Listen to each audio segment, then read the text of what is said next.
بسم اللہ الرحمن الرحیم۔ السلام علیکم۔ علم کی بات چینل دیکھنے والوں کو نئی ویڈیو میں خوش آمدید کہتے ہیں۔ دوستو، زمین کا وہ ٹکڑا کہ جہاں رسول خدا صلی اللہ علیہ وآلہ وسلم نے کسی بھی مسلمان کو جانے سے منع کر دیا، آج سعودی حکومت محض اپنے چند ڈالرز کے لالچ کے خطرے میں زمین کے اس ٹکڑے کو ایک تفریح گاہ بنانے پر تل چکی ہے۔ نہ صرف یہ بلکہ یہاں پر ہفتوں نہیں مہینوں طویل فیسٹیول کا اہتمام خاص طور پر کیا جاتا ہے۔ کیوں سعودی حکومت آقائے دو جہاں صلی اللہ علیہ وآلہ وسلم کے حکم کو پس پشت ڈال کر اس شہر کو، اس زمین کے ٹکڑے کو آباد کرنا چاہتی ہے؟ آج کی اس ویڈیو میں الاولیٰ نامی زمین کا یہ ٹکڑا، جہاں ہیگر سٹی یا ہیجر سٹی نامی ایک شہر آباد کرنے کے لیے سعودی حکومت پروجیکٹ ترتیب دے چکی ہے، اس کے متعلق آپ کو تفصیل سے آگاہ کیا جائے گا اور یہ بتایا جائے گا کہ دراصل اس زمین کے ٹکڑے پر کس کا قتل کیا گیا تھا۔ آج کی ویڈیو کو آخر تک لازمی دیکھیے گا۔ ویڈیو میں آگے بڑھنے سے پہلے آپ سے گزارش ہے کہ اگر آپ نے ابھی تک ہمارا چینل سبسکرائب نہیں کیا تو ابھی کر لیں، ساتھ میں بیل آئیکن کو پریس کر دیں تاکہ آنے والی تمام ویڈیوز کا نوٹیفیکیشن آپ کو وقت پر ملتا رہے۔ ویڈیو کو لائک کریں، شیئر کریں اپنے دوستوں کے ساتھ اور نیچے دیے گئے کمنٹ باکس میں اپنی رائے کا اظہار لازمی کیجیے۔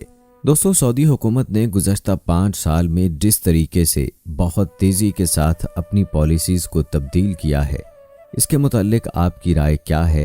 ہمیں اپنی رائے کے متعلق کمنٹ سیکشن میں ضرور آگاہ کیجیے گا۔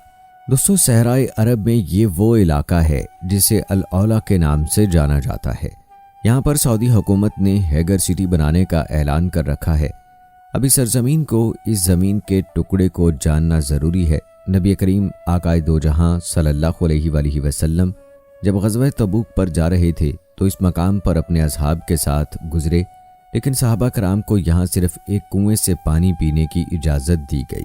اس کے علاوہ حکم دیا گیا کہ اس مقام پر نہ تو قیام کرنا ہے، نہ یہاں سے کوئی پھل لے کر کھانا ہے اور نہ ہی اسے اپنی تفریح گاہ بنانا ہے، بلکہ جب کبھی کوئی اس مقام پر آئے تو یہاں سے فوری آگے بڑھ جانا ہے۔ دوستو، اسلامی روایات اور تعلیمات میں ملتا ہے کہ یہ حضرت صالح علیہ السلام کی قوم کا علاقہ تھا۔ وہ قوم یہاں پر موجود تھی، تو سوال یہ پیدا ہوتا ہے کہ آخر اس قوم نے ایسا کیا کر دیا کہ اس کا نام و نشان مٹ گیا اور آج بھی یہ علاقہ دنیا کے لیے عبرت کا نشان ہے۔ دوستو، دراصل یہ قوم سمود تھی جس پر اللہ رب العالمین نے ان کی سرکشی کو دیکھتے ہوئے یہاں پر ان کے لیے ایک عذاب مسلط کر دیا۔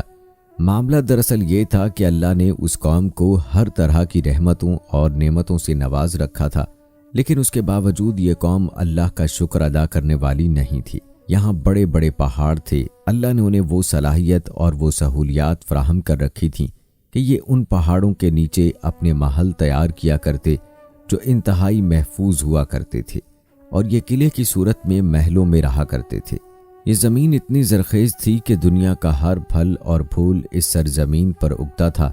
اللہ نے سونا، تانبا، چاندی سمیت تمام دیگر منرل اس زمین کے اندر چھپا رکھے تھے جن سے یہ قوم فائدہ اٹھایا کرتی تھی، لیکن پھر یہ قوم سرکش ہو گئی، یہاں تک کہ یہاں امیر امیر تر ہونے لگے، غریب غریب تر ہونے لگا، یہاں تک کہ عمرا امیر اور طاقت والے غریبوں پر ظلم کیا کرتے تھے۔ یہ ظلم جب حد سے بڑھنے لگا تو اللہ نے اپنے برگزیدہ نبی حضرت صالح علیہ السلام کو اس قوم کی طرف بھیجا۔ جب وہ اس قوم کی طرف آئے، وہ اللہ کا پیغام دیتے تھے، وہ آپس میں انصاف کرنے اور ایک دوسرے کے حق کو تلف نہ کرنے کا پیغام دیتے تھے، تو یہ قوم ان کے پیغام کو نہیں سنتی تھی، بلکہ الٹا اس قوم نے یہ مطالبہ کر دیا کہ صالح، اگر آپ سچے ہیں تو اس پہاڑ کے اندر موجود پتھر سے اونٹ پیدا کر کے دکھائیں، ہم مان جائیں گے کہ آپ واقعی سچے ہیں۔ حضرت صالح علیہ السلام نے اللہ سے دعا کی اور اللہ سے دعا کے نتیجے میں پہاڑ سے ایک اونٹنی نکل آئی۔ نہ صرف یہ بلکہ پھر اس اونٹنی نے ایک بچے کو بھی جنم دیا۔ تو جناب صالح علیہ السلام کے اس معجزے پر بہت سے لوگ ان کے پیغام پر لبیک کہتے ہوئے ان کی طرف آ گئے، لیکن ان کی بڑی تعداد سرکش رہی۔ حضرت صالح علیہ السلام نے اپنی قوم سے کہا کہ یہ اونٹنی اللہ کی طرف سے بھجوائی گئی ہے، لہٰذا اس کو اپنے ساتھ رکھو اور اس پر کوئی ظلم نہ کیا جائے۔ دوستو، یہ قوم اپنی سرکشی سے باز نہ آئی اور اسی قوم کے 2 لوگوں نے اس اونٹنی کو ایک چاقو کی مدد سے قتل کر دیا۔ بس پھر اس قوم پر اللہ کا عذاب آ گیا اور اللہ رب العالمین نے اس قوم کو عذاب میں یوں مبتلا کیا کہ ان پر زلزلے کا عذاب آیا۔ اس کے متعلق اللہ رب العالمین نے قرآن مجید میں بھی واضح کیا ہے۔ سورہ الاعراف کی آیت نمبر 74 میں اللہ رب العالمین فرماتے ہیں، یاد کرو کہ جب تمہیں عاد کے بعد جانشین بنایا اور تمہیں زمین میں جگہ دی کہ نرم زمین میں محل بناتے ہو اور پہاڑوں میں گھر تراشتے ہو، تو اللہ کے احسان کو یاد کرو اور زمین میں فساد مت مچاتے پھرو۔ بس دوستو، اس کے بعد یہ قوم ختم ہو گئی اور پھر اس کا نام و نشان نہ ملا۔ آج جب یہاں اس زمین پر الاولا نامی اس علاقے پر تحقیق کی گئی تو اندازہ یہ ہوا کہ اس جگہ پر کوئی تعمیرات نہیں کی جا سکتی، یہاں کوئی عمارت کھڑی کرنا ممکن ہی نہیں ہے، کیونکہ یہاں زمین اس کو قبول ہی نہیں کرتی۔ جبکہ کھدائی کرنے پر یہ اندازہ ہوا کہ زیر زمین تو بنے بنائے محل موجود ہیں۔ یہ سائنسدانوں کے لیے بہت حیرت کی بات تھی کہ یہاں پہلے سے محل موجود ہیں، لیکن کوئی نئی عمارت یہاں تعمیر ہی نہیں کی جا سکتی۔ گویا یہ وہ علاقہ تھا جہاں مسلمانوں کو اور انسانوں کو آنے سے یا رہنے سے، تفریح گاہ بنانے سے، قیام گاہ بنانے سے منع کیا گیا، لیکن سعودی حکومت باز نہیں آئی اور ہاٹ ایئر بلون کا جو ہر سال ایک فیسٹیول منایا جاتا ہے وہ اسی علاقے میں منایا جانے لگا تاکہ لوگ یہاں پر آئیں اور یہاں پیسہ لگایا جائے۔ لیکن کچھ سائنسدان جو یہاں تحقیق کرتے رہے وہ یہ بتاتے ہیں کہ اس علاقے میں سورج کی شعاعیں بہت تیز ہیں، وہ براہ راست آپ کی جلد پر پڑتی ہیں اور اسے جلا دیتی ہیں، یا آپ جلدی امراض میں کسی نہ کسی طریقے سے مبتلا ہو جاتے ہیں۔ ایسی صورت میں ان لوگوں کا یہ کہنا ہے کہ ہمیں یقین تو نہیں، لیکن ہمارا اندازہ یہ ہے کہ اس علاقے کے اوپر اوزون لیئر کے اندر سوراخ ہو چکے ہیں اور وہاں سے براہ راست الٹرا وائلٹ ریز زمین پر آتی ہیں اور انسان کے اوپر اثر انداز ہوتی ہیں۔ لہٰذا ضروری یہ ہے کہ اس علاقے میں انسان کم سے کم عرصے کے لیے جائیں اور یہاں کم سے کم وقت کے لیے رکیں۔ لیکن سعودی حکومت نے یہ سب کچھ جانتے بوجھتے ہوئے ایسے کسی بھی پروگرام کو ماننے یا کسی بھی حقیقت کو تسلیم کرنے سے مکمل طور پر انکار کر رکھا ہے۔ لہٰذا یہاں پر اب ایک نئی ہیگر سٹی یا ہیجر سٹی بنانے کا منصوبہ پورے زور و شور سے زیر عمل ہے۔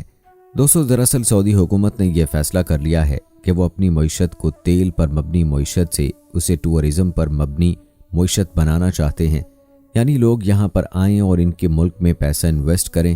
آپ سعودی حکومت کے فیصلے کو کس تناظر میں دیکھتے ہیں؟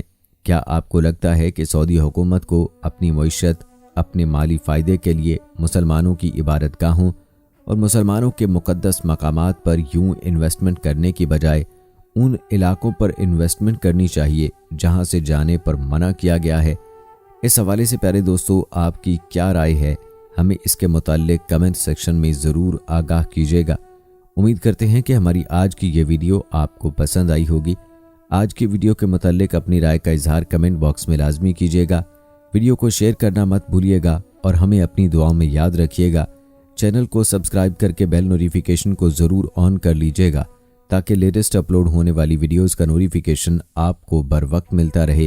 مجھے اگلی ویڈیو تک اجازت دیں۔ فی امان اللہ۔